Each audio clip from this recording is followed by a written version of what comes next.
نقاب از قلم Usama زریاب episode 5۔ Cafe اپنے معمول کے مطابق رات 10 بجے بند ہو چکا تھا، لیکن وہ تینوں کیفے کی چھت پر چائے کے مگ ہاتھ میں لیے ابھی تک بیٹھے تھے۔ تو میڈم آج گرے پہن کر آئی تھیں؟ شفق نے شرارت سے اسامہ کو چھیڑتے ہوئے کہا۔ اور آپی اوپر سے بلیک کوٹ بھی، اور دیکھیں بھائی نے بھی بلیک جیکٹ پہنی ہوئی۔ دانیال نے ہنستے ہوئے شفق کی بات کے بعد اپنی بات جوڑی۔ اسامہ خاموش بیٹھا، بس ان دونوں کی باتیں سن کر مسکرا رہا تھا اور تھوڑی سی شرمانے کی اداکاری بھی کر رہا تھا۔ کیا باتیں ہوئی بھی؟ بتاؤ نا، شفق نے مگ ہاتھ میں تھامے اسامہ کو دیکھ کر ہنستی ہوئی کہا۔ میں نے اسے بتا دیا۔ اسامہ نے آخرکار خاموشی توڑی اور بولا۔ کیا بتا دیا؟ شفق اب سنجیدہ ہوگی۔ وہ جانتی تو تھی کہ اسامہ نے شاید ابھی تک سب کچھ نہیں بتایا ہوگا، مگر وہ یہ بھی جانتی تھی کہ اسامہ سے کسی بھی لمحے کوئی بھی بات متوقع ہو سکتی ہے۔ شفق کے سنجیدہ لہجے سے دانیال بھی خاموش ہو گیا اور اب وہ دونوں بے چینی سے اسامہ کے جواب کا انتظار کرنے لگے۔ کچھ لمحے خاموش رہ کر آخرکار اسامہ نے دوبارہ لب کھولے کہ مجھے اس سے محبت ہے۔ شفق نے لمبا سانس لیا اور اس کے چہرے کی ساری پریشانی غائب ہوگی۔ دانیال بھی مسکرا اٹھا اور خوشی سے بولا، آپی کو لگا آپ نے سب کچھ ہی بتا دیا۔ اسامہ ابھی دانیال کی بات کا جواب دیتا، لیکن شفق بیچ میں بول پڑی۔ پھر اس نے کیا کہا؟ کیا وہ بھی تم سے محبت کرتی ہے؟ وہ کہنا تو چاہتی تھی، اسامہ نے شرارت بھری مسکراہٹ کے ساتھ کہنا شروع کیا، لیکن میں نے اسے روک دیا۔ یہ کیا بات ہوئی؟ شفق حیران رہ گئی۔ 1 سال کی محنت، اور جب پھل ملنے لگا تو تم نے وہ پھل کھایا ہی نہیں؟ پھل ابھی کچا ہے۔ اسامہ کی مسکراہٹ اب شیطانی ہو چکی تھی۔ دانیال بیچ میں پھر کودا۔ پتا تھا مجھے کچھ ایسا ہی ہوا ہوگا۔ بھائی کی مسکراہٹ میں آج الگ کی شیطانیت ہے۔ ہاں تو کان لگا کر سن رہا تھا نا ہماری باتیں۔ اسامہ نے مصنوعی سنجیدگی سے اس کی طرف دیکھا اور کہا، بھائی استغفر اللہ، آپ کو میں ایسا لگتا ہوں؟ دانیال نے کانوں کو ہاتھ لگاتے ہوئے معصومیت سے کہا۔ ہو سکتا ہے، آخر بھائی کس کا ہے؟ اب اسامہ نے پھر سے سنجیدگی کو مسکراہٹ میں بدل دیا اور وہ دونوں سمجھ گئے کہ اسامہ بس انہیں تنگ کر رہا ہے۔ وہ تینوں کچھ دیر اور وہیں بیٹھے ماہم کے بارے میں باتیں کرتے رہے، پھر آخرکار اٹھے، کیفے سے باہر نکلے۔ دانیال اور اسامہ اپنی اپنی بائک پر اور شفق اپنی کار میں بیٹھ گئی، اور پھر وہ تینوں اپنی اپنی منزلوں کی طرف چل پڑے۔ تابش اگلے دن ہسپتال سے ڈسچارج ہو کر گھر آ چکا تھا اور اس وقت اپنے کمرے میں ٹہل رہا تھا۔ پھر کچھ دیر بعد رکتا، خود کو آئینے میں دیکھتا اور دوبارہ ٹہلنے لگتا۔ اس کا دماغ بے شمار سوچوں میں الجھ چکا تھا۔ وہ پرچی، لال نقاب اور حملہ آور کا وحشی پن، یہ سب اشارے ایک ہی شخص کی طرف اس کا ذہن لے جا رہے تھے، لیکن یہ تمام الجھنیں بالآخر ایک ہی سوال پر آ کر مزید الجھ جاتی تھیں، کیوں؟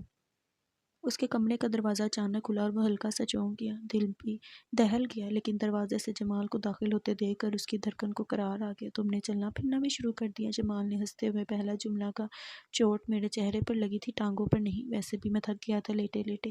اور تابش بولتے بولتے رک گیا۔ اور کیا؟ جمال نے اس کے ادھورے جملے پر سوال کیا۔ دروازہ بند کرو، تابش نے جمال کے پیچھے کھلے دروازے کو دیکھتے ہوئے کہا اور خود کھڑکی کے پاس جا کر کھڑا ہو گیا۔ جمال نے دروازہ بند کیا اور اس کے ساتھ آ کر کھڑا ہو گیا اور پھر بولا، کیا کوئی سراغ دکھانا ہے؟ نہیں، کچھ بتانا ہے۔ تابش کے چہرے پر پریشانی جھلکنے لگی۔ میں سن رہا ہوں، جمال نے متوجہ ہوتے ہوئے کہا۔ میرا پسٹل بھی غائب ہے، تابش نے جمال کی طرف دیکھتے ہوئے بتایا۔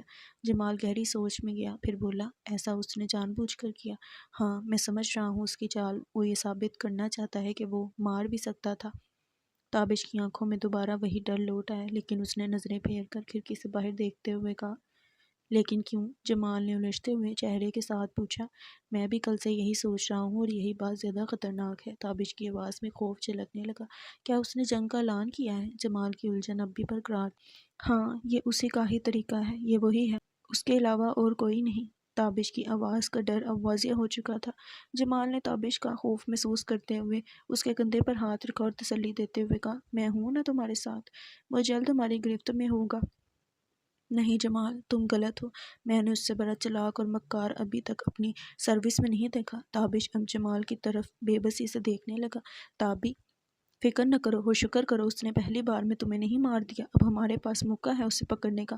جمال نے جھوٹی تسلی دینے کی کوشش کی، لیکن خوف تو جمال کے سینے میں بھی دھڑک رہا تھا، کیونکہ وہ جانتا تھا تابش جو کچھ بھی کہہ رہا ہے وہ سب پوری طرح سے سچ ہے، اور اب اس سچ کا نشانہ تابش ہے۔ لیکن کیوں پر آ کر ان کی سوچ رک جاتی۔ شاید وہ ابھی تک نہیں چاہتا تھا کہ ہم کیوں سے آگے سوچیں۔ وہ یہی سوچ کر خود کو بھی اور تابش کو بھی تسلیاں دینے لگا۔ نہیں، وہ کبھی بھی ہارنے والی جنگ شروع نہیں کرتا، تابش نے مڑتے ہوئے کہا، پھر بیڈ پر بیٹھ کر سر پر ہاتھ رکھے اور دوبارہ سوچوں میں گم ہو گیا۔ جمال اس کی حالت دیکھ کر خود بھی کافی پریشان تھا، لیکن وہ خود سمجھ نہیں پا رہا تھا کہ کون سے الفاظ بولے جو تابش کو سکون دے۔ وہ خود بھی بے بس تھا اور پھر جاتے ہوئے وہ تابش کے کندھے پر ہاتھ رکھ کر بس اتنا کہہ کر چلا گیا، میں کچھ کرتا ہوں، جس کا جواب تابش نے خاموشی کی صورت میں دیا۔ دن کے 12 بج چکے تھے اور ماہم اپنے کمرے میں کمبل لے کر سوئی ہوئی تھی۔ وہ کل کی ساری رات سو نہیں پائی تھی، کیونکہ جو دن میں اس کے نصیب نے اسے دکھایا، اس کے بعد ایک رات کی نیند بھی اڑنا تو عام سی بات تھی۔ وہ چاہے یا نہ چاہے ایک شخص کی محبت میں خود کو اتار چکی تھی۔ اب اس کی نیندیں، دھڑکنیں، سانسیں، سوچیں سب آہستہ آہستہ اس کے قابو سے باہر ہونے لگ جائیں گی۔ یہ محبت یا تو اس کی زندگی کا ایسا خوبصورت باب بنے گی جو اس کے ماضی کے اندھیروں کو مٹا دے گا، یا پھر یہ محبت اسے مزید اندھیرے میں جھونک دے گی۔ وہ صبح تک جاگتی رہی، پھر اٹھی، ناشتہ کیا اور فاطمہ کے ساتھ ہسپتال چلی گئی۔ آج اس کا بھائی ڈسچارج ہو گیا تھا اور وہ کافی خوش نظر آ رہی تھی، اور یہ خوشی کس بات کی تھی یہ صرف ماہم ہی جانتی تھی۔ تابش کے آنے کے بعد اس نے اپنے بابا کو کچھ وقت دیا، جو ابھی تک تابش کی حالت سے بے خبر تھے۔ جب وہ باتیں کر کے تھک گئی اور اس کی آنکھوں نے مزید کھلا رہنے سے انکار کر دیا تو وہ آ کر اپنے کمرے میں سو گئی۔ وہ سوتی ہوئی بکھرے بالوں میں بھی خوبصورت لگ رہی تھی، جیسے اس کی زندگی بکھری ہونے کے باوجود کافی خوبصورت تھی، لیکن اسے ابھی شکر کرنا نہیں آتا، یا شاید کسی نے اسے سکھایا ہی نہیں تھا۔ سوتے ہوئے اس کے چہرے کی تسکین اس بات کا واضح ثبوت تھی کہ وہ بدل چکی ہے۔ صرف کچھ دنوں میں اس کے چہرے کی پریشانیاں دھلنے لگی تھیں اور اس کی جگہ خوشیاں آنے لگی تھیں، لیکن اس نے ابھی بھی شکر ادا نہیں کیا تھا۔ شاید وہ اس بات پر چھوڑ دی جائے کیونکہ اسے پتہ ہی نہیں کہ شکر بھی کوئی چیز ہوتی ہے۔ اس نے تو بس گلے شکوے کرنا سیکھے تھے، خود کو اذیت میں ڈالنا سیکھا تھا، صرف خود سے لڑنا سیکھا تھا، لیکن دنیا سے لڑنا اسے نہیں آتا تھا۔ وہ ایک کمزور لڑکی تھی، لیکن اب اس کی زندگی میں ایک طوفان آ چکا تھا اور اس نے اس کمزور لڑکی کی مضبوطی کی بنیاد بھی رکھ دی تھی۔ اب بس اسے انتظار تھا کہ ماہم کسی سے ٹکرائے اور اسے احساس ہو کہ وہ کتنی مضبوط ہو چکی ہے۔ تقریباً 9 بجے شفق اور اسامہ کیفے کے آفس میں بیٹھے باتیں کر رہے تھے۔ کیا وہ خوش تھی؟ شفق نے اسامہ کو رکنگ چیئر پر بیٹھے سگریٹ پیتے ہوئے دیکھ کر سوال کیا، کچھ زیادہ ہی، جس نے مجھے ایک لمحے کے لیے حیران کر دیا۔ اسامہ گہری سوچ میں ڈوبا ہوا لیکن پوری طرح سے چوکس بیٹھا شفق جواب میں بولا، کیا تم اس کی خوشی نہیں چاہتے؟ شفق نے تجسس بھری نگاہوں سے اسے دیکھتے ہوئے پوچھا، مجھ سے زیادہ اور کوئی نہیں چاہتا، لیکن وہ خوشی محبت کے علاوہ بھی وہ کسی بات پر خوش ہے۔ اسامہ نے اسی انداز میں جواب دیا، مجھے تو امید بھی نہیں تھی کہ وہ اپنے بھائی کو اسپتال میں چھوڑ کر تم سے ملنے آئے گی۔ شفق بھی اب سوچوں میں گم ہوتی محسوس ہوئی، کچھ تو ہے ایسا جو میں بھی نہیں جانتا اس کے بارے میں۔ اسامہ نے کرسی سے ٹیک لگاتے ہوئے آنکھیں بند کرتے ہوئے دھیمے لہجے میں کہا، آگے کیا پلان ہے؟ شفق نے بات بدلتے ہوئے اس سے پوچھا، شادی۔ اسامہ نے مختصر جواب دیا۔ شفق اب مسکراتے ہوئے بولی، تو جوڑے سلوا لوں میں؟ سلوا لو، میں نے پیسے تھوڑی دینے تمہیں۔ اسامہ اب سوچوں سے نکل کر اصل دنیا میں آ کر منہ بناتے ہوئے بولا، ہاں تم تو کنجوس ہو، مجھے پتہ ہے۔ شفق نے بھی منہ بناتے ہوئے جواب دیا، جسے دیکھ کر اسامہ مسکرا اٹھا۔ رات کے قریب 9 بجے جمال تابش کے کمرے میں داخل ہوا۔ اس کا سانس پھولا ہوا لگ رہا تھا اور چہرے پر ڈر اور پریشانی دونوں چھائے ہوئے تھے۔ تابش اسے دیکھ کر ایک دفعہ پھر چونک گیا اور اگلے لمحے خود کو سنبھالتے ہوئے پوچھا، کیا ہوا ہے؟ اس کی آواز میں وہی ڈر ابھی بھی تھا جو جمال کے اچانک دروازہ کھولنے پر اس کے دل میں اترا تھا۔ میں نے تمہیں بتایا تھا نا، CCTV فوٹیج منگوائی تھی ہم نے آس پاس کے تمام گھروں کی، جمال نے پھولی ہوئی سانسوں کے ساتھ کہا۔ تابش سن کر بیڈ سے کھڑا ہو گیا اور جمال کی طرف بڑھتے ہوئے پوچھا، ہاں کیا ملا اس میں؟ کیا وہ نظر آیا؟ ہاں وہ کچھ کیمروں میں نظر آیا، لیکن اس کا چہرہ کسی میں نہیں آ رہا۔ جمال، جس کی سانس اب کافی بہتر تھی اور وہ تابش کے سوال کا جواب دے رہا تھا، پریشانی والی بات بتاؤ مجھے۔ تابش اس کی طرف دیکھتے ہوئے سنجیدگی سے بولا، وہ جس کیمرے کے بعد غائب ہوا وہ کیمرہ اسی کے گھر کے پاس ہے۔ جمال بولا، یہ پہلے کیوں نہیں سوچا ہم نے کہ اگر وہی ہے تو اپنے گھر ضرور گیا ہوگا؟ تابش کی آنکھوں میں ہلکی سی چمک آئی، لیکن وہ گھر تو 1.5 سال سے بند پڑا ہے۔ جمال نے اسے یاد دلایا، اور 1.5 سال پہلے ہی وہ ہماری زندگیوں سے غائب ہوا تھا، لیکن وہ پھر لوٹ آیا ہے۔ تابش کے چہرے پر اب ہلکی سی مسکراہٹ نظر آ رہی تھی، جسے اس کے زخمی ہونٹ پوری طرح سے دکھا نہیں پا رہے تھے۔ میں نے فورس بلا لی ہے، آج رات ہم خاموشی سے اس کے گھر پر ریڈ کریں گے۔ جمال نے پوری بات تابش کو سمجھا دی، کہیں وہ اب تک وہاں سے نکل نہ گیا ہو۔ تابش جمال کی طرف دیکھتے ہوئے بولا، مجھے جیسے ہی پتہ چلا میں نے اپنے آدمی اس گھر کو جانے والے راستوں پر لگا دیے۔ جمال نے تابش کو تسلی دیتے ہوئے کہا، کوشش کرنا اسے زندہ پکڑنے کی، مجھے جاننا ہے میں نے اس کا کیا بگاڑا ہے۔ تابش نے جمال کو تنبیہ کی، مجھے بھی یہی سوال تنگ کر رہے ہیں، وہ جیسا بھی تھا لیکن ہمارا دوست تھا اور ہم نے ہمیشہ اس کے گناہوں پر پردے ڈالے۔ جمال کچھ یاد کرتے ہوئے بولا، اسامہ کے گھر کی چھت پر اس وقت محبت سے لبریز ایک گانے کی آواز کے سوا کچھ نہیں تھا۔ وہ خاموش بیٹھا تھا، آنکھیں بند کیے ہوئے، ہاتھ میں سلگتی سگریٹ تھامی ہوئی تھی جو کافی دیر سے ہونٹوں کی طرف نہیں گئی تھی۔ شاید وہ سو چکا تھا، مگر وہ تو رات کو سونے کا عادی ہی نہیں تھا۔ لیکن اب وہ ویسا اسامہ بھی نہیں رہا تھا جو یک طرفہ محبت کی آگ میں جل رہا تھا۔ اس کی محبت اب آہستہ آہستہ مکمل ہو رہی تھی۔ شاید اسی سکون نے اسے سلا دیا تھا۔ جو بھی سوچ اس کے دماغ میں نیند سے پہلے تھی وہی اس کی اس پرسکون نیند کا سبب بنی تھی۔ نیند بھی ایسی کہ سردی کی رات میں وہ پینٹ شرٹ اور جیکٹ پہنے کھلے آسمان تلے کرسی پر بیٹھا سو گیا تھا۔ تابش اس ریڈ کا حصہ نہیں بنا جو آج رات جمال نے ایک گھر پر پلان کی تھی۔ تابش آنا تو چاہتا تھا لیکن جمال نے اسے آنے سے منع کر دیا، یہ کہہ کے کہ شاید یہ اس کی کوئی چال ہو، مگر اس کے دل میں یہ ڈر بھی تھا کہ شاید وہ جمال چاہتا ہی یہ تھا کہ اس کا دھیان گھر کی طرف رہے اور تابش دوبارہ تنہا نہ رہ جائے۔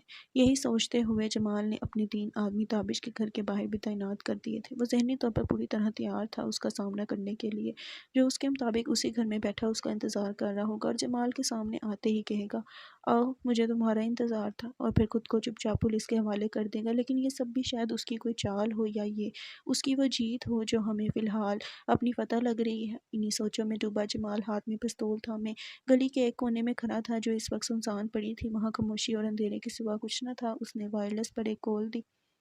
فارورڈ گلی کی دوسری طرف سے 3 پولیس اہلکار وردی میں، سر پر ہیلمٹ، جسم پر بیل پروف جیکٹ اور ہاتھوں میں ٹارچ لگی AK-47 لیے اس مخصوص گھر کی طرف بڑھنے لگے۔ کیا تھا اس ایک شخص میں جس کے لیے 12 پولیس والے، جن میں خود جمال بھی شامل تھا، ایک شخص کو پکڑنے یا مارنے کے لیے آئے تھے؟ یہ راز صرف جمال جانتا تھا یا تابش، لیکن وہ دونوں ابھی تک ایک دوسرے کے سامنے بھی خاموش تھے۔ کسی اور کے سامنے بولنا تو دور کی بات تھی۔ گھر کے گیٹ پر پہنچ کر دیکھا تو باہر سے تالا نہیں لگا ہوا تھا، مطلب کوئی اندر موجود تھا۔ یہ دیکھ کر جمال نے اپنے ساتھیوں کو مزید الرٹ کر دی۔ اس نے انگلی کے اشارے سے ایک پولیس والے کو دیوار پھلانگنے کا حکم دیا۔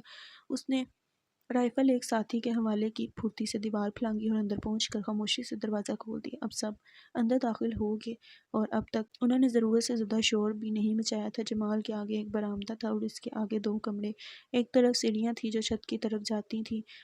جمال نے اشارے سے کچھ اہلکاروں کو چھت کی طرف بھیجا اور خود کمروں کی طرف بڑھ گیا۔ 3 پولیس اہلکار جمال کے ساتھ ایک کمرے کے سامنے تھے اور 4 دوسرے کمرے کے آگے۔ جمال کے اشارے پر دونوں جوانوں نے ایک ساتھ دونوں دروازے زور سے دھکیل کر کھولے۔ یہ ریڈ کی پہلی باقاعدہ آواز تھی۔ ایک کمرہ بیڈ روم لگتا تھا، جبکہ دوسرا کمرہ جس میں جمال داخل ہوا کسی عام کمرے جیسا ہرگز نہیں تھا۔ سامان کچھ بکھرا ہوا پڑا تھا، مگر جو چیز سامنے کی دیوار پر تھی وہ جمال کے حواس پر چھا گئی۔ دیوار پر ایک بورڈ لگا تھا جس پر تابش اور خود جمال کی تصاویر چسپاں تھیں، جن پر سرخ دائرے بنے ہوئے تھے۔ اس کے پیروں تلے زمین کھسک گئی۔ بورڈ پر کچھ نوٹس بھی لگے ہوئے تھے اور ایک طرف میز پر گلوک پستول رکھا تھا۔ باقی کمرہ بظاہر عام ہی تھا، مگر جمال کے لیے وہ دیوار ہی سب کچھ کہہ گئی تھی۔ وہ سمجھ چکا تھا کہ نشانہ صرف تابش نہیں بلکہ وہ خود بھی ہے۔ اس احساس نے تابش کی فکر کم اور اپنی جان کی تشویش بڑھا دی تھی۔ اس گھر کی بجلی بند تھی اور گھر میں روشنی کا ذریعہ صرف 2 لائٹیں تھیں جو بندوقوں کے آگے لگی ہوئی تھیں۔ شاید اس گھر کی بجلی کاٹ دی گئی تھی۔ کمرے سے باہر آ کر جمال نے وائرلیس پر کنٹرول روم کو کال دی کہ فورینزک ٹیم کو روانہ کیا جائے، کیونکہ جو کچھ دکھائی دے رہا ہے اس سے زیادہ کچھ چھپا ہوا ہے۔ لیکن وہ یہ بھی جانتا تھا کہ وہ شخص ثبوت چھوڑ کر نہیں جائے گا، اور جو کچھ چھوڑ گیا ہے وہ بھی محض ایک چال ہوگی۔ وہ پہلی ہی چال میں کامیاب ہو چکا تھا، ہمیں یہاں لانے کی چال، اور یہی بات جمال کو اندر ہی اندر کھائے جا رہی تھی۔ وہ چاہتا تھا کہ کوئی ایسی چیز ہاتھ لگے جس سے اس کے دل و دماغ کو تسلی ہو، مگر اسے لگ رہا تھا کہ یہاں کچھ بھی باقی نہیں ہے۔ وہ یا تو سب کچھ ساتھ لے گیا ہے یا سب مٹا چکا ہے۔ جمال کمرے سے باہر نکلا تو اسے یاد آیا کہ اس نے ایک ٹیم چھت کی طرف بھیجی تھی جو ابھی تک واپس نہیں آئی تھی۔ وہ پریشان ہو کر چھت کی طرف بڑھا۔ 2 جوان اس کے ساتھ تھے۔ چھت پر پہنچ کر اس نے دیکھا کہ 4 پولیس والے وہاں موجود تھے جو علاقے کا جائزہ لے رہے تھے۔ ان کے سوا چھت پر کوئی نہ تھا۔ جمال کو یہ دیکھ کر کچھ سکون ملا کہ وہاں کوئی نہیں تھا اور وہ کسی چال کا شکار نہیں ہوئے۔ اسے معلوم تھا کہ اس بار جو شخص ان سے ٹکرایا ہے وہ عام مجرم نہیں بلکہ ایک چالاک اور حسابی ذہن رکھنے والا انسان ہے جو سامنے آ کر گولی نہیں چلاتا بلکہ اندر سے بکھیرنے کی چالیں کھیلتا ہے۔ وہ جانتا تھا کہ تابش بھی اس حقیقت سے اچھی طرح واقف ہے اور یہی وہ خوف تھا جو اب اس کے دل میں اتر چکا تھا۔ فورینزک ٹیم پہنچ چکی تھی اور پورے گھر کی جانچ شروع ہو چکی تھی۔ جمال نے کنٹرول روم کو اپڈیٹ دے کر چند افراد کو ساتھ لیا اور تابش کے گھر کی طرف روانہ ہو گیا۔ کچھ دیر بعد وہ تابش کے کمرے میں اس کے صوفے پر بیٹھا پسینے میں شرابور تھا۔ سردیوں میں پسینہ صرف ایک وجہ سے آتا ہے۔ تابش اسے تجسس بڑی نظروں سے بیڈ پر بیٹھا دیکھ رہا تھا اور منتظر تھا کہ وہ کچھ بولے۔ اگلے لمحے جمال نے اپنا فون نکالا اور تابش کو وہ تصویر دکھائی جو اس گھر میں لگی ہوئی تھی۔ پھر وہ پستول دکھائی جسے دیکھ کر تابش فوراً پہچان گیا اور بولا، یہ میری پستول ہے۔ جمال نے جواب میں بس اتنا کہا، مجھے بھی یہی لگا تھا۔ تابش نے گہری سوچ میں کہا، تو یہ سب اس کی چال تھی تاکہ ہمیں ایک نیا اشارہ دے سکے۔ جمال جس پر اب بھی خوف غالب تھا نظریں اٹھا کر بولا، کیسا اشارہ؟ تابش نے نظریں جمال کی آنکھوں میں گھارتے ہوئے جواب دیا، دو اشارے ہیں، یا تو تم شروع سے اس کے نشانے پر تھے۔ جمال کے چہرے پر تجسس ابھرا، اور دوسرا؟ تابش نے کہا، دوسرا یہ کہ جو بھی اس کھیل میں شامل ہوگا وہ بھی اس کے نشانے پر ہوگا۔ یہ سن کر جمال سوچ میں پڑ گیا، کیا وہ تابش کے ساتھ آگے چلے یا پیچھے ہٹ جائے؟ اگر پیچھے ہٹا اور تابش کی پہلی بات سچ نکلی تو الگ ہونا اسی کی کامیابی ہوگی، اور اگر دوسری بات مانی کہ وہ تابش کی وجہ سے نشانے پر آیا تب بھی پیچھے ہٹنا اسی کی چال کی جیت ہوگی۔ وہ ایک بار پھر دو راستوں پر کھڑا تھا، دونوں بظاہر درست مگر اصل میں دونوں ہی خطرناک۔ یہی کشمکش تابش کے ذہن میں بھی تھی۔ وہ دونوں اب ایک ہی کشتی کے مسافر بن چکے تھے، اور اگر ان کا سامنا واقعی اس شخص سے ہے تو اس کشتی کا ڈوبنا طے تھا۔ ایک اور سوچ بھی دونوں کے ذہن میں آئی کہ کہیں کوئی اور تو نہیں جو اس کا نام اور طریقہ استعمال کر رہا ہے، لیکن نہ اس سوچ کے حق میں ان کے پاس دلیل تھی، نہ کوئی ٹھوس ثبوت۔ 2 گھنٹے بعد اسامہ کی آنکھ کھلی۔ اس نے اٹھتے ہی بجھی ہوئی سگریٹ پھینکی اور آدھی کھلی آنکھوں سے ایک نئی سگریٹ سلگا کر ہونٹوں سے لگا لی۔ اب اسے ہلکی سی ٹھنڈ محسوس بھی ہو رہی تھی جس کا اندازہ اس کے اپنے جسم کو سمٹنے سے ہو رہا تھا۔ وہی گانا ابھی تک بار بار چل رہا تھا جو اسے آج ہی پسند آیا تھا، اور جب سے پسند آیا وہ اسے بار بار سن رہا تھا۔ سگریٹ کے پہلے کش سے ہی اس کی آنکھ مکمل طور پر کھل چکی تھی، لیکن گلا خشک ہو چکا تھا۔ وہ اٹھا، دوسرا ہاتھ موبائل پر تھا جس پر اب بھی وہی گانا چل رہا تھا۔ سیڑھیاں اتر کر نیچے کچن میں گیا اور 2 گلاس پانی حلق سے اتارے۔ اب وہ تر گلے سے سگریٹ کا دھواں سینے میں اتارنے لگا۔ پھر اس نے موبائل سے گانا بند کیا، بیڈ پر لیٹ کر موبائل میں کچھ کرنے لگا۔ اس کی انگلیاں رک گئیں۔ اسکرین پر ایک منظر ابھرا جو کسی CCTV کیمرے جیسا تھا، ایک کمرہ، ایک بیڈ اور اس پر سوتی ہوئی ایک لڑکی۔ روشنی بہت زیادہ نہ تھی مگر اتنی ضرور تھی کہ چہرہ پہچانا جا سکے۔ اس کے چہرے پر ایک مسکراہٹ ابھری، وہی مسکراہٹ جو صرف ماہم کو دیکھ کر آتی تھی۔ وہ سوتی ہوئی معصوم سی خوبصورت لڑکی واقعی میں ماہم ہی تھی۔ اگلی صبح 8 بجے کے قریب جمال تابش کے گھر دوبارہ آیا، ایک بری خبر لے کر، لیکن اس بری خبر کی امید ان دونوں کو پہلے سے تھی۔ فاطمہ گھر سے نکل رہی تھی۔ جمال نے اسے سلام کیا اور سیدھا تابش کے کمرے میں چلا گیا۔ تابش بستر پر بیٹھا ناشتہ کر رہا تھا جب جمال کمرے میں داخل ہوا اور سلام کیا۔ تابش نے جواب دے کر اسے ناشتہ کرنے کا کہا، جس پر جمال نے انکار کر دیا اور صوفے پر بیٹھ گیا۔ تابش نے ٹرے میز پر رکھی اور بستر سے پاؤں لٹکا کر بیٹھتے ہوئے جمال سے سوال کیا، کچھ ملا فرض والوں کو؟ جمال نے سودھا سا ہو کر نہیں کہا اور پھر خاموش ہو گیا۔ کل مجھے تسلی دے رہا تھا، آج خود پریشان بیٹھا ہے۔ تابش نے مسکراتے ہوئے جمال سے کہا، کل رات کے بعد سے میرا دماغ پوری طرح سے ہل چکا ہے۔ جمال کا چہرہ پریشانی کے عالم میں تھا۔ مجھے سمجھ آ گئی ہے وہ کس چیز کا بدلہ لے رہا ہے۔ تابش نے اس کی بات کو نظر انداز کرتے ہوئے کہا، کس چیز کا؟ جمال نے حیرانگی سے پوچھا۔ اسے فاطمہ چاہیے تھی اور میں نے اسے انکار کر دیا۔ تابش مسکراتے ہوئے بولا اور یہ مسکراہٹ کسی جیت جیسی لگ رہی تھی۔ کیا مطلب فاطمہ چاہیے تھی؟ جمال اب مزید حیران ہوا۔ اس نے مجھ سے کہا تھا کہ میں اس کی فاطمہ سے شادی کروا دوں مگر میں نے انکار کر دیا۔ تابش نے سکون سے جواب دیا، تو کیا وہ صرف اسی چیز کا بدلہ لے رہا ہے؟ ممکن ہے، اور میرے انکار کے بعد ہی وہ غائب ہوا تھا۔ تو نے اسے انکار کیوں کیا؟ جمال کی حیرانگی اب تھوڑی کم تھی لیکن چہرے پر تجسس ابھی بھی موجود تھا۔ تابش نے الٹا جمال سے سوال پوچھ لیا، کیا تو اسے اپنی بہن دیتا؟ اور جمال کی طرف سنجیدگی سے دیکھنے لگا۔ نہیں، کبھی نہیں، جمال نے فوراً جواب دیا اور پھر کچھ سوچ کر بولا، اس کا مطلب ہے فاطمہ بھی خطرے میں ہے؟ ہاں میں جانتا ہوں۔ تابش کے چہرے پر اب تسکین تھی، مگر وہ ابھی اکیلی باہر جا رہی تھی؟ جمال کچھ یاد کرتے ہوئے بولا، ہاں جا رہی تھی۔ تابش کا چہرہ اب بھی کوئی فکر ظاہر نہیں کر رہا تھا۔ تو پاگل تو نہیں ہو گیا؟ دماغ پر چوٹ لگ گئی ہے کیا؟ جمال کے لہجے میں اب غصہ اور فکر دونوں تھی۔ تابش مسکرایا اور کچھ لمحوں کی خاموشی کے بعد بولا، میں نے 2 بندے اس کی حفاظت اور نگرانی پر لگا دیے ہیں۔ جمال کے چہرے پر کچھ سکون ہے لیکن فکر ابھی بھی نمایاں تھی۔ تجھے کیا لگتا ہے اگر اس نے کچھ کرنا ہوا تو وہ 2 لوگ اسے روک لیں گے؟ میں تو چاہتا بھی نہیں روکے۔ تابش ابھی بھی مسکرا رہا تھا۔ کیا مطلب؟ کیوں لگائے ہیں وہ پھر؟ جمال کے چہرے کا رنگ ایک بار پھر اڑ گیا۔ وہ کیا کرے گا؟ اغوا کرے گا، کر لے، لیکن پھر اس کا ٹھکانہ مل جائے گا۔ تابش کی مسکراہٹ اب شیطانی سنجیدگی میں بدل گئی۔ جمال بے اختیار صوفے سے اٹھا اور تابش کو گریبان سے پکڑ کر جھنجھوڑتے ہوئے غصے سے بولا، تیرا دماغ تو نہیں خراب ہو گیا؟ تو اپنی بہن کو چارہ بنا رہا ہے؟ تابش کی سنجیدگی برقرار تھی اور اسی سنجیدگی سے اس نے جمال کی کلائی پکڑی اور خود کو چھڑواتے ہوئے جمال کی آنکھوں میں آنکھیں ڈال کر بولا، تجھ سے کچھ نہیں ہوگا، اس لیے میں خود کروں گا جو کرنا ہے۔ جمال کو یہ بات دل پر کسی کھنجر کی طرح لگی۔ وہ جمال جس نے اس کے لیے اپنی راتوں کی نیند اور دن کا چین حرام کیا ہوا تھا، وہ کہہ رہا تھا کہ تجھ سے کچھ نہیں ہوگا۔ جمال یہ کہہ کر غصے میں کمرے سے نکل گیا، جو مرضی کر، میں اس کا حصہ نہیں بنوں گا۔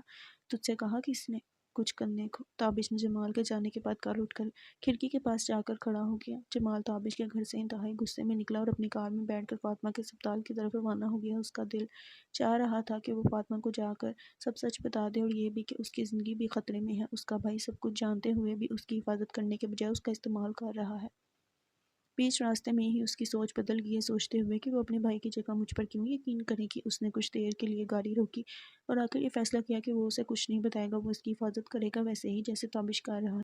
چپ چاپ اسے ایک لمحے کے لیے لگا کہ تابش ٹھیک کر رہا ہے اور وہ جو تابش کے ساتھ کر کے آیا ہے وہ غلط تھا۔ اس نے گاڑی واپس موڑی اور تابش کے گھر کی طرف چلا گیا۔ کچھ دیر بعد وہ تابش کے کمرے میں دوبارہ داخل ہو رہا تھا اور تابش جو کھڑکی سے باہر دیکھ رہا تھا اسے پہلے ہی آتا دیکھ چکا تھا، اس لیے اس نے واپس مڑ کر نہیں دیکھا۔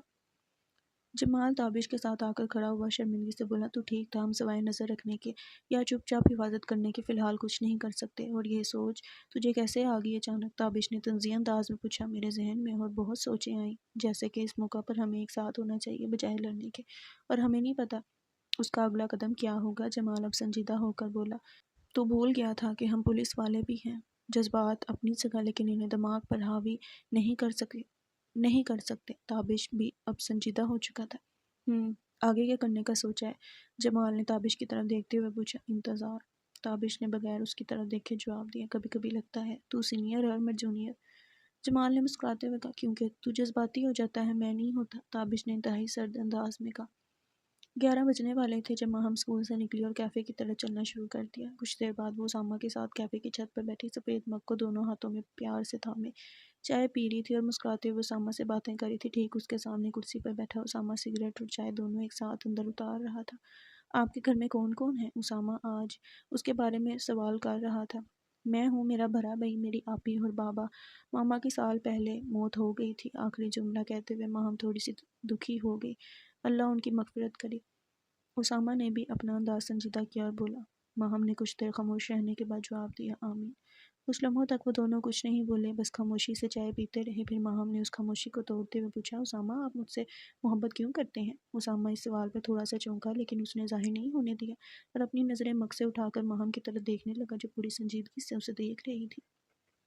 اسامہ نے کچھ لمحے انتظار کیا، جیسے وہ کچھ سوچ رہا ہو، اور پھر بولا، پتہ نہیں ماہم، یہ محبت کیوں ہوئی، میں بس اتنا جانتا ہوں جب میں نے پہلی بار آپ کو دیکھا مجھے آپ سے محبت ہو گئی تھی۔ اسے سچ کہا لیکن ادھورا۔ ماہم اس کے اس جواب پر مطمئن ہوگی، کیونکہ یہ جواب کوئی بناوٹی جواب نہیں تھا بلکہ سچ جیسا تھا۔ وہ کچھ سوچتے ہوئے پھر بولی، آگے کیا سوچا ہے آپ نے؟ کیا یوں ہی ملتے رہیں گے ہم یا کچھ اور بھی ہوگا؟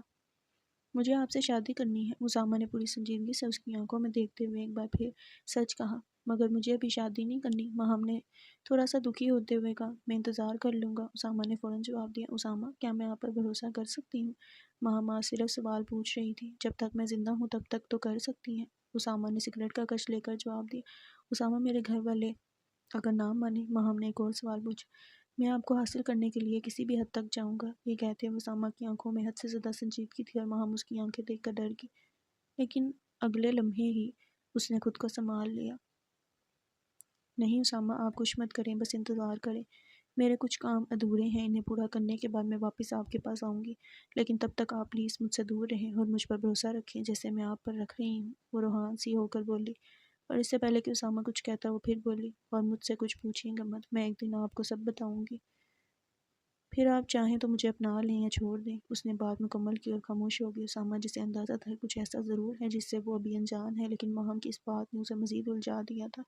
وہ پھر بھی پرسکون ظاہر کر رہا تھا خود کو۔ وہ جانتا تھا اس لڑکی پر اگر اس نے کوئی چال چلی یا زبردستی کچھ پوچھنے کی کوشش کی تو وہ نہ چاہتے ہوئے بھی اس کا نقصان کر بیٹھے گی، اس لیے اسامہ نے صرف خاموشی چنی۔ اور ظاہر کروایا کہ اس نے قسمت پر بھروسہ کر کے انتظار کا فیصلہ کر لیا۔ ٹھیک ہے ماہم، جیسا آپ کہیں میں انتظار کروں گا۔ شکریہ اسامہ، مجھے سمجھنے کے لیے، بول کر وہ اٹھی اور بغیر اپنے آنسو چھپائے اسامہ کے پاس سے گزر کر سیڑھیوں کی طرف بڑھ گئی۔ اس نے سیڑھیاں اترتے ہوئے اپنے آنسو بھی پونچھ لیے اور چہرے پر مسکراہٹ بھی لے آئی۔ وہ حال سے ہوتے ہوئے کیفے سے باہر نکلی اور اپنے آنسوؤں کو قابو کرتے ہوئے اسکول کی طرف چل پڑی۔ وہ رونا چاہ رہی تھی لیکن فی الحال اپنے کمرے میں نہیں تھی اور ابھی رات ہونے میں بھی کافی وقت تھا۔ اسامہ چھت کے کنارے پر کھڑا اسے جاتے ہوئے دیکھ رہا تھا۔ اس نے آج ایک بار بھی مڑ کر پیچھے نہیں دیکھا تھا، بس وہ چلتی رہی، اسامہ کی نظروں سے اوجھل ہو گئی۔ اسامہ اس کے جانے کے بعد بھی کافی دیر وہاں کھڑا کچھ سوچتا رہا۔ اس کا دماغ اس وقت تیزی سے ان ٹکڑوں کو جوڑنے کی کوشش کر رہا تھا جو ماہم اس کے لیے چھوڑ گئی تھی۔ ایک ٹوٹی ہوئی لڑکی جو سارا دن معصومیت کا نقاب پہنتی ہے اور رات میں روتی ہے، محبت چاہتی ہے لیکن مانگتی نہیں، گھر والوں سے کوئی خاص لگاؤ نہیں، اپنے بھائی کے زخمی ہونے پر خوش ہوتی ہے اور اب کچھ ادھورا ہے اس کی زندگی میں جسے مکمل کیے بغیر وہ محبت کرنے سے ڈر رہی ہے یا وہ محبت کو بچانے کی کوشش کر رہی ہے، کچھ ایسا جو صرف وہ چاہتی تھی اور اب وہ اسامہ کو بھی بتا گئی تھی انجانے میں۔ اسامہ یہ سب سوچتے ہوئے مسکرایا اور آہستہ سے بولا، تم جلدی لوٹ کر آؤ گی۔ رات کے 8 بجے شفق اور اسامہ آفس میں بیٹھے تھے۔ شفق اپنے موبائل میں مصروف تھی اور اسامہ خاموشی سے بیٹھا سگریٹ پی رہا تھا۔ اس کے چہرے پر کسی گہری سوچ کی جھلک تھی مگر ساتھ ہی ایک پراسرار سا سکون بھی۔ ماہم، اسامہ نے ہلکی سی آواز میں پکارا۔ شفق جو موبائل کی دنیا میں گم تھی اس کی آواز سن کر متوجہ ہوئی۔ کیا ہوا ماہم کو؟ آج آئی تھی نا؟ کوئی نئی بات؟ ہاں بہت ساری، اسامہ نے اسی خاموشی مگر بھاری لہجے میں جواب دیا۔ سن رہی ہوں۔ شفق نے موبائل میز پر رکھا، چہرے کے نیچے ہاتھ ٹکایا اور اسے سننے لگی۔ وہ تکلیف میں ہے، اسامہ کی آواز میں ایک بار پھر ایک خفیف درد کا رنگ تھا۔ کیسی تکلیف؟ شفق کے چہرے پر تجسس ابھرا۔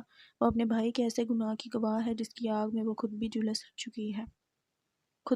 چکی ہے۔ اب کی بار اسامہ نے نظریں شفق پر جما کر جواب دیا، مگر وہ پھر بھی اس کا بھائی ہے۔ شفق اب پوری توجہ سے سن رہی تھی، آواز میں ہمدردی تھی لیکن سوتیلا۔ اسامہ نے سوتیلا لفظ پر زور دیا۔ بھائی تو بھائی ہوتا ہے، خیر اور بتاؤ۔ شفق اب مزید تجسس کی حالت میں تھی، وہ اس سے ڈرتی ہے، اسامہ کا انداز جیسے وہ نہیں بلکہ ماہم خود اپنی کہانی سنا رہی ہو۔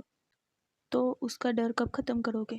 شفق نے مسکراتے ہوئے پوچھا۔ اسامہ نے طویل خاموشی کے بعد دھیرے سے کہا، جب وہ اس قابل ہو جائے گی۔ وہ سگریٹ کا کش لگا کر مسکرانے لگا، اسے دیکھ کر شفق کی مسکراہٹ بھی گہری ہوگی۔ فاطمہ تابش کے کمرے میں صوفے پر بیٹھی تھی، سامنے بیڈ پر تابش بیٹھا اس سے باتیں کر رہا تھا۔ کچھ عجیب ہوا آج؟ تابش نے اسے دیکھتے ہوئے پوچھا۔ نہیں فی الحال کچھ بھی نہیں ہوا، فاطمہ کے چہرے پر فکر نمایاں تھی۔ اگر تمہیں ڈر لگ رہا ہے تو میں خود بھی میدان میں آ سکتا ہوں، تابش نے اس کی فکر مندی کو دیکھ کر نرمی سے کہا۔ فاطمہ کچھ لمحے سوچتی رہی، پھر اٹھ کر بولی، میں ٹھیک ہوں، اور کمرے سے باہر چلی گئی۔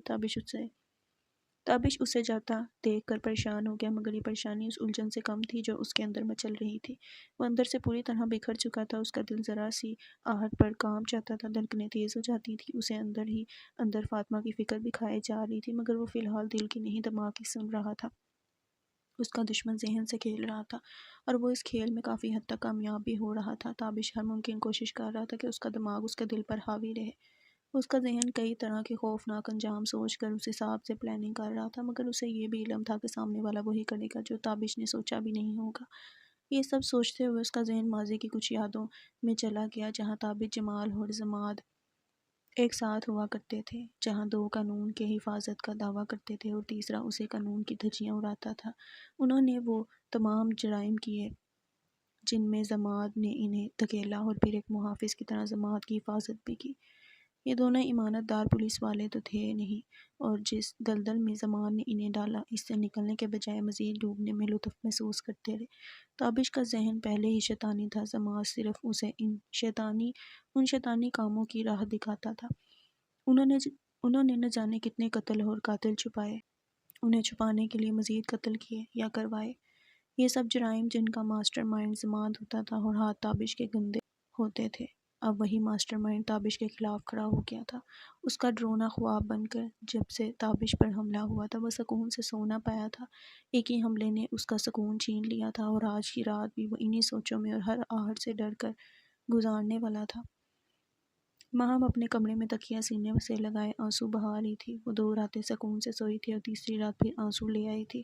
زندگی میں اسامہ دوسرا شخص تھا جس کی محبت اسے اپنے لیے خالص لگی تھی، مگر وہ اسے بھی ایک بار پھر خود سے دور کر آئی تھی اور اس بار اس کا فیصلہ حتمی تھا۔ وہ اسامہ کے پاس تب تک واپس نہیں جائے گی جب تک تابش فاطمہ اور اپنے بابا کو ختم نہ کر دے یا کوئی اور آ کر انہیں اس کے لیے ختم نہ کر دے۔ ماہم کے دل میں ایک امید جاگی تھی۔ جب اسے لگا تھا کہ تابش مر چکا ہے اور جب تک اسے پتہ چلا کہ وہ زندہ ہے تب تک وہ فاطمہ اور اپنے بابا کو مارنے کا پورا منصوبہ تیار کر چکی تھی، مگر اب تابش زندہ تھا اور تابش کے زندہ رہتے باقی دونوں کو مارنے کا خطرہ وہ مول نہیں لے سکتی تھی۔ وہ جانتی تھی اگر تابش کو ذرا سا بھی شک ہو گیا تو وہ اس کی زندگی کو جہنم بنا دے گا۔ وہ اپنے بھائی کی بے رحمی سے اچھی طرح واقف تھی، لیکن وہ اتنی مضبوط نہیں تھی کہ اس کی بے رحمی سے ٹکرا سکے۔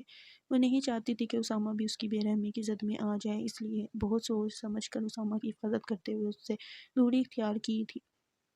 پہلے اسے کوئی جلدی نہیں تھی، لیکن اب وہ چاہتی تھی کہ وہ ان تینوں کا خاتمہ کرے اور ہمیشہ کے لیے اسامہ کے پاس چلی جائے۔ اسے یقین بھی تھا کہ اسامہ اس سے شادی کر لے گا، مگر وہ ڈر بھی رہی تھی کہیں سب کچھ ہو جانے کے بعد جب وہ اسے سچ بتائے تو وہ اس سے منہ نہ موڑ لے۔ وہ نہ جانے کیوں اس شخص پر اتنا بھروسہ کرنے لگی تھی جس سے اس کی چند ہی ملاقاتیں ہوئی تھیں، لیکن اس کے اپنوں کے نقاب اترنے کے بعد اس کے پاس کوئی اور تھا بھی نہیں جس پر وہ بھروسہ کر سکتی۔ اسامہ اس کی زندگی کے اندھیرے میں ایک روشنی بن کر آیا تھا اور فی الحال وہی اندھیرا ماہم کے لیے واحد روشنی تھا۔ یہ سب سوچتے ہوئے اور روتے ہوئے وہ نیند کے آغوش میں چلی گئی، اس بات سے بے خبر کہ دو آنکھیں اسے روتے ہوئے دیکھ رہی ہیں۔ اسامہ نے ماہم کے سونے کے بعد موبائل بند کیا، سامنے پڑی ٹیبل پر پاؤں رکھ کر جھولی میں پڑی سگریٹ کی ڈبیاں اٹھائی، ایک سگریٹ نکالی اور لبوں سے لگا لی۔ وہ اپنے گھر کی چھت پر بیٹھا جب وہ ماہم کے کمرے میں لگے خفیہ کیمرے سے اس منظر کو موبائل میں دیکھ رہا تھا۔ اس نے پہلا کش لیا اور چاند کی طرف دیکھتے ہوئے کہا، تو بھی میری طرح اس پر نظر رکھتا ہے نا؟ یہ کہہ کر وہ ہلکا سا ہنسا اور اس کی ہنسی میں خالص شیطانیت تھی۔ لیکن تو صرف رات میں اس کا دیدار کر سکتا ہے۔ وہ چاند کی طرف سگریٹ والے ہاتھ کی 2 انگلیاں کر کے بولا جن میں سگریٹ دبی ہوئی تھی، وہ تجھ سے زیادہ میرے سحر میں ڈوبی ہوئی ہے۔ پھر وہ خاموش ہو گیا، کرسی سے ٹیک لگا کر آنکھیں بند کر لیں اور وقفے سے سگریٹ کی کش لیتا رہا۔ اس کا دماغ اس وقت بھی اتنی ہی رفتار سے دوڑ رہا تھا، شاید دن سے بھی زیادہ۔ وہ آنکھیں بند کیے دھیمی آواز میں کافی دیر تک کچھ بولتا رہا، ماہم تمہیں میں ہاتھ گندے نہیں کرنے دوں گا، یہ کام میں خود اپنے ہاتھوں سے انجام دوں گا، تمہیں پتہ بھی نہیں چلے گا کہ تابش کی سانسیں کس نے روک دیں، اور اس کی موت ایسی بھیانک لکھوں گا کہ تم اس کی لاش دیکھ کر سکون ضرور پاؤ گی۔ تب میں تم سے پوچھوں گا کیا تھا ایسا جس نے تمہیں مجھ سے دور کیا؟ اگر تم نے جھوٹ بولا تو میں خود تمہیں اپنی زندگی سے نکال دوں گا، لیکن اگر سچ بولا تو میں تمہیں ہمیشہ ہمیشہ کے لیے اپنا لوں گا۔ انتظار تم کرو گی، میں نہیں۔ میں قسمت کے ہاتھوں مجبور صرف اس کا شکار ہونے کے بعد ہوتا ہوں، پہلے نہیں۔ وہ بولتے بولتے خاموش ہو گیا، سگریٹ ختم ہو چکی تھی اور چاند بھی بادلوں کے پیچھے چھپ گیا تھا۔ وہ اٹھا، سیڑھیاں اتر کر نیچے آیا اور اپنے کمرے میں آ کر لیٹ گیا۔ کچھ دیر بعد اس کا فون بجنے لگا، آنکھیں آدھی کھلی ہوئی تھیں۔ اس نے فون اٹھایا، اسکرین پر شفق کا نام جگمگا رہا تھا۔ چہرے پر ایک ہلکی سی پریشانی ابھری، مگر اگلے لمحے ہی غائب ہو گئی۔ اس نے کال ریسیو کی، آنکھیں مکمل بند کیں اور فون کان سے لگا لیا۔ السلام علیکم شفق، سب خیریت ہے؟ اسامہ نے دھیرے سے پوچھا۔ دوسری طرف سے شفق کی روندی ہوئی آواز آئی، اسامہ کے چہرے پر ذرا برابر بھی تبدیلی نہ ہی اس نے آنکھیں کھولی۔ بولو شفق۔ پھر وہ کافی دیر تک فون کان سے لگائے صرف سنتا رہا، کچھ بھی نہ بولا۔ چہرے پر گہری سنجیدگی چھائی رہی، کبھی کبھار بس ایک کہہ کر اس نے اپنی موجودگی کا احساس دلایا، مگر الفاظ خاموش رہے۔ 20 منٹ بعد اس نے آنکھیں کھولی اور گہرے لہجے میں بولا، ماہم کی فکر مت کرو جب تک میں زندہ ہوں۔ ہاں، اپنی فکر تم نے کیوں کرنی، ہم سب ہیں نا۔ یہ بات اس نے ہلکا سا مسکرا کر شوخی سے کہی۔ اس کے بعد اسامہ نے جتنی دیر شفق سے باتیں کی سب ہنستے یا مسکراتے ہوئے کی، ایسی ہنسی جو شفق کو بھی سنائی دے۔ پھر اس نے اللہ حافظ کہا، کال کاٹی، آنکھیں بند کی اور فون سائیڈ پر رکھ دیا۔ ماہم کو اسامہ سے جدا ہوئے 1 ہفتہ گزر چکا تھا۔ وہ اب وہی پرانی ماہم بن چکی تھی، لیکن اپنے دکھوں میں ایک اور دکھ کا اضافہ کر چکی تھی، وہ دکھ جو اسامہ کو جدائی کا دکھ دے کر پیدا ہوا تھا۔ چاہے وہ خود سے جتنا بھی جھوٹ بول لیتی، لیکن حقیقت یہی تھی کہ وہ خود بھی اس دوری کی آگ میں جل رہی تھی۔ اس نے کبھی کسی سے محبت کی تھی جو اسے محبت کے دکھوں کا اندازہ ہوتا؟ وہ تو بس ایک معصوم سی لڑکی تھی جس کے اندر اس کے اپنے ہی درندگی اتار چکے تھے، ایسی درندگی کہ وہ انہی کی جان کی دشمن بن چکی تھی۔ وہ نہ چاہتے ہوئے بھی اسامہ کو اپنے ذہن سے نکال نہیں پا رہی تھی، اور دل سے تو وہ اسے کبھی نکالنا ہی نہیں چاہتی تھی۔ پہلی بار اسے کوئی سمجھنے والا ملا تھا جو اس کے چہرے کی خاموشی پڑھ کر جواب دے دیتا، جو اس کی آنکھوں میں بھی جھانک کر دل کو حوصلہ دیتا۔ اسی احساس کی گرد اس کی زندگی گردش کر رہی تھی، لیکن اب اس کے پاس امید کی ایک چھوٹی سی کرن تھی۔ تابش والے واقعے کے بعد وہ منتظر تھی کہ وہ شخص دوبارہ آئے اور تابش کو ہمیشہ کے لیے اس دنیا سے رخصت کر دے۔ وہ جتنی بھی نفرت اپنے گھر والوں سے کر لیتی، اس کے ہاتھوں میں اتنی ہمت نہیں تھی کہ وہ خود ان کی جان لے سکے، خاص طور پر تابش کی۔ پہلے اسے بس انتظار تھا، یا تو موت اسے لے جائے یا انہیں جنہوں نے اس کی زندگی موت سے بدتر بنا دی تھی۔ اس کی دعا بس ان دو موتوں کی گرد گردش کرتی تھی۔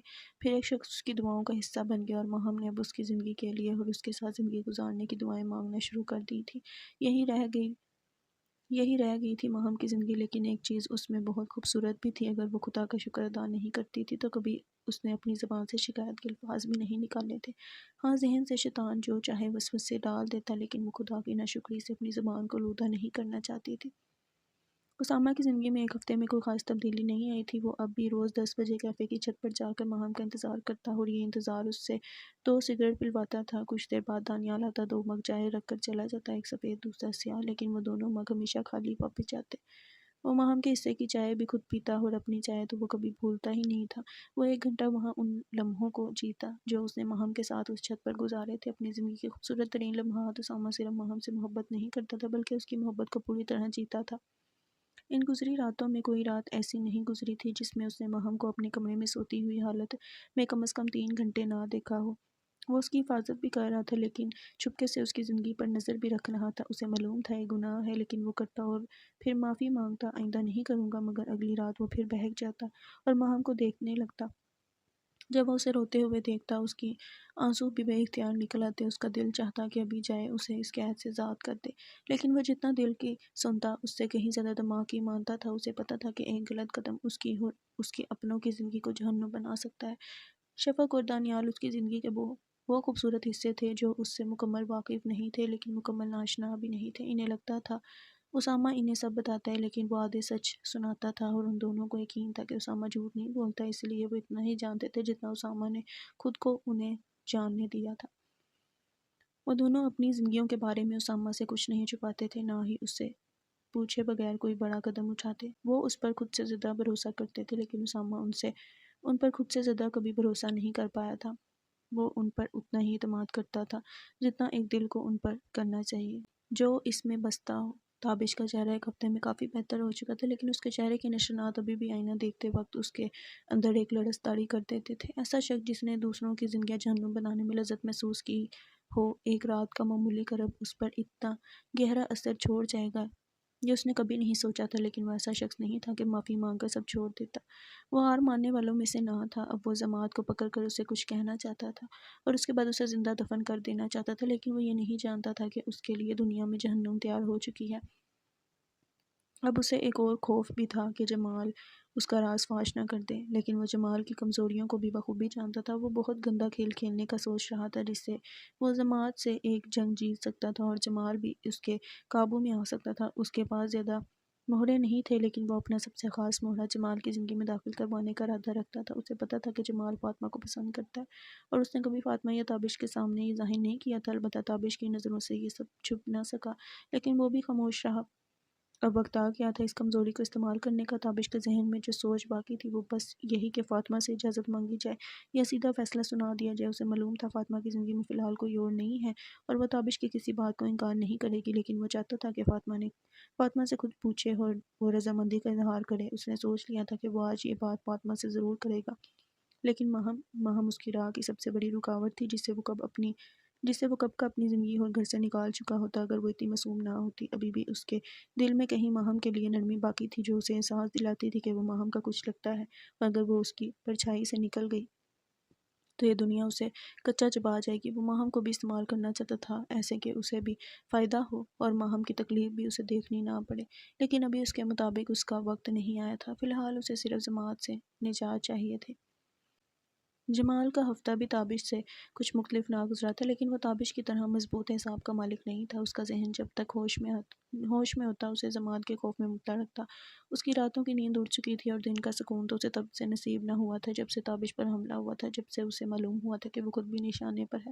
اس نے اپنا پورا دماغ اور جان لگا دی تھی جماعت کو ڈھونڈنے میں، لیکن وہ ایسا کوئی ثبوت چھوڑ کر نہیں گیا تھا جس کی بنیاد پر اسے تلاش کیا جا سکتا۔ جمال جانتا تھا اسے کچھ حاصل نہیں ہونے والا، لیکن جینے کی خواہش اسے کوشش پر مجبور کرتی رہی۔ اس سے پہلے کہ جماعت اس تک یا فاطمہ تک پہنچے، وہ جماعت تک پہنچ کر اسے موقع پر ہی گولی مار کر قصہ ختم کرنا چاہتا تھا۔ ایسے شخص کو زندہ چھوڑ دینا جو اس کے تمام گناہوں کا گواہ ہو اور اب دشمنی پر اتر آیا ہو، یہ تو سراسر حماقت تھی۔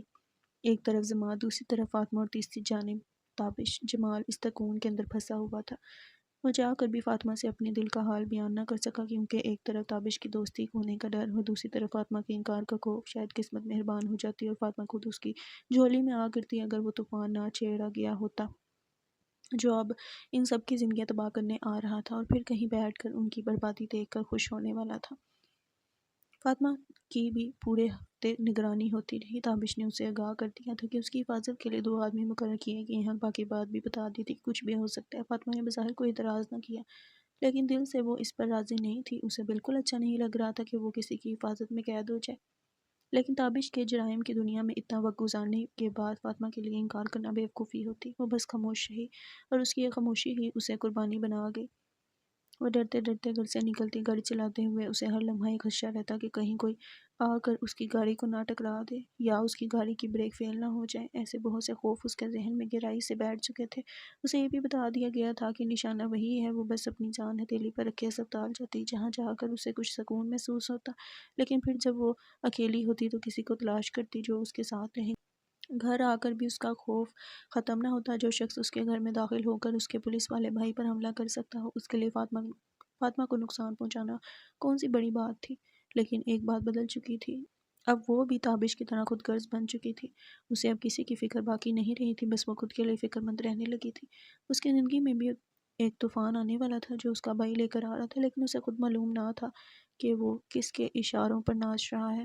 خیر، ان سب سے ایک بات فاطمہ کو صاف سمجھ آ چکی تھی کہ اس کے گناہوں کی سزا دینے والا شیطان اس کی زندگی میں داخل ہو چکا ہے۔ بس وہ کہیں بیٹھا اسے دیکھ رہا ہے اور کسی اچھے موقع کی تلاش میں ہے۔ ماہم بس اسٹاپ پر کھڑی بس کے انتظار میں تھی۔ اس کی آنکھوں کا نور مدھم ہو چکا تھا، شاید زیادہ رونے کی وجہ سے، لیکن پھر بھی وہ آنکھیں حسین لگ رہی تھی۔ الگ بات ہے کہ اگر اسامہ انہیں دیکھ لیتا تو شاید ان آنکھوں کے پیچھے چھپے درد سے کچھ چند لمحوں کے لیے ہی صحیح، لیکن مر جاتا۔ اجالے کا نقاب ماہم اوڑھ چکی تھی، اس کا چہرہ معصوم بن چکا تھا۔ اس نے انتظار گاہ میں بیٹھنا چھوڑ دیا تھا۔ چاہے وہاں جگہ ہو یا نہ ہو، وہ ہمیشہ وہیں آ کر کھڑی ہوتی جہاں اسامہ نے اس کا پاؤں جلایا تھا، جہاں اس نے اسے تھپڑ مارا تھا، جہاں پہلی بار اس نے دل ہارا تھا۔ اس کے کانوں میں اب بھی اسامہ کے وہ الفاظ گونج رہے تھے، ماہم مجھے معاف کر دیں۔ اسے معلوم تھا کہ اب اسامہ اس بس اسٹاپ پر نہیں آتا اور آئے گا بھی نہیں جب تک وہ اجازت نہ دے یا خود نہ بلائے، لیکن اس نے یہ تو نہیں کہا تھا کہ وہ کبھی اس کے سامنے نہ آئے۔ اس سنسان سڑک پر ایک بائک اتری جس کی آواز نے ماہم سمیت سب کو چکا دیا۔ دوسروں نے تو ایک نظر ڈال کر نظریں پھیر لیں، مگر ماہم ویسا نہ کر سکی۔ وہ نظریں ہٹا نہ سکی کیونکہ وہ اسامہ تھا۔ سیاہ جیکٹ کی زپ کھلی ہوئی تھی، گلابی رنگ کی شرٹ جس کے اوپر والے 2 بٹن کھلے تھے، نیچے نیلی جینز اور پاؤں میں سیاہ سنیکرز۔ ہوا سے اس کے بال لہرا رہے تھے۔ جب وہ ماہم کے سامنے سے گزرا، اس کا چہرہ ویسا نہیں لگ رہا تھا جیسا ہمیشہ لگتا تھا۔ ماہم کو اس چہرے پر درد نظر آیا تھا اور ماہم کی روح کانپ گئی۔ وہ اس شخص کے چہرے پر درد دیکھ رہی تھی جو اس کے مطابق اپنے جذبات چھپانے کا ماہر تھا۔ اس کے دل کو کسی انجانے شے نے اندر سے دبا دیا، ایسا درد جو اس کے سینے کی بیچوں بیچ اترا تھا۔ چند لمحوں کے لیے ہی وہ سامنے آیا تھا، لیکن ماہم کے تمام زخم تازہ جو لڑکی مضبوطی کا پتلا بنی ہوئی تھی، وہ چند لمحوں میں ہی بکھر چکی تھی۔ اس کی آنکھوں سے بے اختیار موتی بہنے لگے جو رخساروں سے ہوتے ہوئے گردن تک جا پہنچے۔ وہ بکھر گئی تھیں اور اس لمحے اسے سمیٹنے والا بھی کوئی نہ تھا۔ جو اسے سمیٹنا چاہتا تھا وہ کچھ لمحے پہلے اس کے قریب سے گزر کر دور جا چکا تھا، اور جتنا وقت گزر رہا تھا وہ مزید دور ہوتا جا رہا تھا۔ ماہم بس اسے جاتے دیکھتی رہی۔ دل چاہا کہ چیخ کر آواز دے اسامہ، مگر آواز گلے سے نہ نکل سکی۔ تکلیف نے اس کا گلا دبوچ لیا تھا، نہ بول سکی، نہ چیخ سکی، نہ رونے کی آواز ہی نکلی۔ مگر آنسوؤں کا کیا، انہیں کون روکتا ہے؟ وہ چاہ کر بھی انہیں نہ روک سکی۔ ہاتھ سے صاف کرتی، لیکن جتنی دیر میں ہاتھ نیچے آتا مزید آنسو اس کے رخسار پر چمکنے لگتے۔ اس نے زبردستی خود کو حرکت دی اور قدم گھر کی طرف بڑھنے لگے، لیکن اس کے قدم گواہی دے رہے تھے کہ یہ اس وجود کے قدم ہیں جو اس وقت بری طرح ٹوٹ چکا ہے۔ ماہم کے لڑکھڑاتے قدم، کہاں گئی وہ مضبوطی جس کا نقاب اوڑھنے میں وہ خود کو ماہر سمجھتی تھی، جسے ایک شخص کے چند لمحوں کے دیدار نے چکنا چور کر دیا تھا؟ وہ بس آنسو بہاتی ہوئی گھر کی طرف چلی جا رہی تھی۔ اس کا ذہن اس کا ساتھ چھوڑ چکا تھا۔ وہ سب کچھ دیکھ رہی تھی، سڑکیں، گھر اور لوگ جو اسے روتا دیکھ کر عجیب نظروں سے دیکھ رہے تھے، لیکن نہ اسے پرواہ تھی، نہ شاید اس کا دماغ ان لوگوں کو جذب کر پا رہا جو اسے پرواہ ہوتی۔ اس کا ذہن بس ایک ہی چیز پر رک گیا تھا، جلدی اپنے کمرے میں پہنچ جاؤ۔ کچھ دیر بعد وہ اپنے کمرے میں داخل ہوئی۔ اس نے دروازہ بند کیا، کانپتے ہاتھوں سے بیگ صوفے پر رکھا، بیڈ کے پاس آ کر گھٹنوں پر گر گئی۔ یقیناً گھٹنوں کو درد ہوا ہوگا، لیکن جو درد اس کے اندر پھیلا ہوا تھا اس نے کسی اور تکلیف کا احساس ہی نہ ہونے دیا۔ اس نے بازو بیڈ پر رکھے اور پیار سے سر ان پر رکھ دیا۔ اچانک پھوٹ پڑی۔ اس کا کمرہ اس کی سسکیوں اور رونے کی آواز سے گونج رہا تھا۔ وہاں کوئی جاندار چیز موجود نہیں تھی، ورنہ وہ بھی ماہم کی حالت دیکھ کر اس کے ساتھ رونے لگتی، مگر وہ اکیلی تھی، بالکل اکیلی، کوئی نہ تھا اس کے پاس جو اس کے کندھے پر ہاتھ رکھتا، اسے اپنے ساتھ لگاتا اور ہلکی سی تسلی دے دیتا۔ اسے یہ سب اکیلے ہی جھیلنا تھا، اور فی الحال وہ جھیل بھی رہی تھی، مگر وہ خود نہیں جانتی تھی اس کا صبر کب ٹوٹ جائے، کب وہ اپنے درد کی آگ میں خود کو یا کسی اور کو جلا ڈالے۔ فی الحال اس نے خود پر قابو رکھا ہوا تھا۔ اس نے کچھ کرنے کے بجائے رونا چن لیا تھا۔ وہ ایک کمزور، نازک اور معصوم سی لڑکی تھی جو محبت اور بدلہ دونوں کا شکار ہوئی تھی۔ اسامہ آج بغیر ناشتہ کیے گھر سے نکلا تھا۔ بائیک پر بیٹھا، ہیلمٹ ٹنکی پر رکھا اور جیکٹ کی زپ کھول دی تھی۔ شاید وہ آج پھر سردی سے ٹکرانے کا سوچ رہا تھا، یا خود کو کوئی سزا دینے کے لیے اس نے یہ کیا، بس وہی جانتا تھا۔ اس کا دل آج کچھ زیادہ ہی بے چین ہو رہا تھا، لیکن اسے کب چین نصیب ہوا تھا؟ جب سے اس نے زندگی کو گزارنا چھوڑا تھا۔ شاید جینے کی کوشش ہی اس کے دل کا سکون چھین چکی تھی، شاید یہ وہ قربانی تھی جو دیے بغیر زندگی جی نہیں جا سکتی۔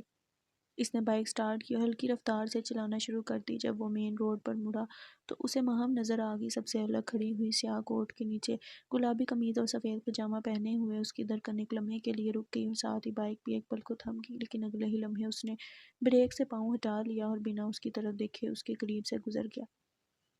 اس میں ماہم کا چہرہ دیکھنے کی ہمت نہیں تھی، اسے معلوم تھا وہ چہرہ اس وقت کسی قیامت میں ہوگا۔ وہ بس اپنے آنسوؤں کو آنکھوں کے پیچھے روکتا ہوا اس کے پاس سے گزر گیا۔ جیسے ہی وہ اس کی نظروں سے اوجھل ہوا، اس نے بائک کی رفتار 100 کلومیٹر فی گھنٹہ کر دی۔ وہ اسامہ جو کبھی بائک 40 کلومیٹر سے اوپر نہ چلاتا تھا، آج اپنے ہی اصولوں کے خلاف جا رہا تھا۔ اس کی آنکھوں سے آنسو نکل کر ہوا کے ساتھ اڑتے ہوئے پیچھے گرنے لگے۔ اس کا دل چکنا چور ہو چکا تھا، لیکن دماغ اب بھی تھوڑا سا قابو میں تھا، اتنا کہ اسے بتا سکے کہاں رفتار کم کرنی ہے، کہاں موڑ کاٹنا ہے اور کہاں جا کر رکنا ہے۔ دل اور دماغ کی اسی کشمکش میں وہ یقین بار پہنچ چکا تھا۔ اس نے بائک روکی، لاک کیا، آنکھیں صاف کی، ہیلمٹ اٹھایا اور کیفے کی طرف چل پڑا۔ اب اس کا چہرہ دیکھ کر کوئی اندازہ بھی نہیں لگا سکتا تھا کچھ دیر پہلے وہ کس کرب سے گزرا ہے۔ اس کی آنکھوں میں اب وہ نمی نہ تھی جو کچھ دیر پہلے برس رہی تھی۔ کیفے میں داخل ہو کر اس نے بلند آواز میں سلام کیا اور سیدھا کیفے کے آفس میں جا پہنچا۔ کچھ دیر بعد دانیال چائے کا مگ تھامے آفس میں داخل ہوا تو دیکھا کہ اسامہ اپنی کرسی سے ٹیک لگائے، چہرہ پیچھے کو جھکائے خاموشی سے رو رہا تھا۔ نہ کوئی آواز، نہ سسکی، نہ ہی چہرے پر رونے کے تاثرات۔ اگر کچھ تھا تو اس کی آنکھوں سے بہتا نمکین پانی۔ اس نے تو دانیال کو دیکھا تک نہیں۔ دانیال آیا، چائے رکھی اور اسامہ کی حالت دیکھ کر خاموشی سے باہر چلا گیا۔ جتنی تکلیف اسامہ کے اندر تھی شاید اتنی دانیال کو نہ ہوئی، لیکن وہ تکلیف ضرور ہوئی جو اپنے بڑے بھائی کو روتے دیکھ کر ہوتی ہے، اور بے بسی اس سے بھی زیادہ کہ وہ کچھ بھی نہیں کر سکتا۔ اس کے چہرے کی ہنسی غائب ہو چکی تھی، آنکھوں کے سامنے بس وہی منظر تھا، اسامہ خاموشی سے روتا ہوا۔ وہ جانتا تھا اسامہ اتنا کمزور نہیں کہ کسی چھوٹی سی بات پر رو پڑے، وہ تو بڑی بڑی باتوں پر بھی نہیں روتا تھا۔ آج کچھ تو ہوا تھا جس نے اس کی آنکھوں کو اتنا لاپرواہ کر دیا تھا کہ وہ پرواہ ہی نہ کر سکی کہ کس کے سامنے بہنا ہے اور کس کے نہیں۔ کچھ وقت بعد شفق آئی، آفس میں داخل ہوئی تو اسامہ کی وہی حالت دیکھ کر اس کے قدم ایک پل کو تھم گئے۔ اس نے سلام کیا، جس کا جواب اسامہ نے بالکل خاموشی سے دیا، لیکن شفق نے اس کے ہلتے ہونٹوں کو دیکھ لیا تھا۔ وہ خاموشی سے آ کر صوفے پر بیٹھ گئی، مگر کچھ نہ بولی، نہ ہی کوئی سوال کیا، بس اسے روتا دیکھتی رہی اور اندر ہی اندر خود بھی روتی رہی۔ دانیال آیا، شفق کا ناشتہ رکھا اور خاموشی سے واپس چلا گیا۔ شفق نے بھی چپ چاپ ناشتہ کیا، لیکن وہ پوچھ نہ سکی کہ وہ کیوں رو رہا ہے۔ دونوں جانتے تھے وہ کوئی جواب نہیں دے گا، نہ ہی اسے تسلی کی ضرورت ہے۔ وہ بس اپنا درد اپنے جسم سے آنکھوں کے ذریعے نکال رہا تھا تاکہ خود کو اس کے لیے تیار کر سکے جو اس کے آنسوؤں کی وجہ بنی تھی۔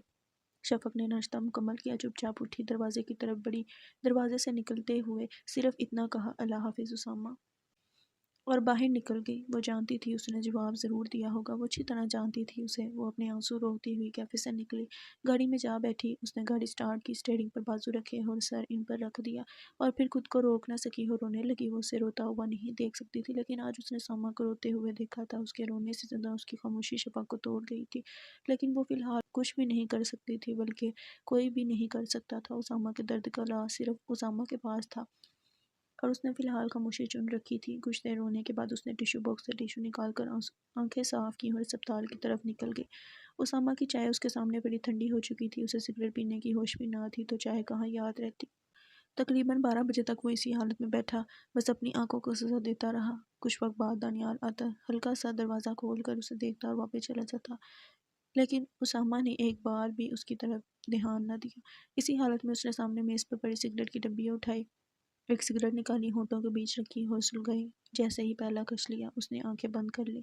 اس کی آنسو رک گئے تھے یا شاید واپس چلے گئے تھے۔ اس کے چہرے نے ایک ہی لمحے میں اذیت سے مسکراہٹ تک کا سفر طے کر لیا تھا۔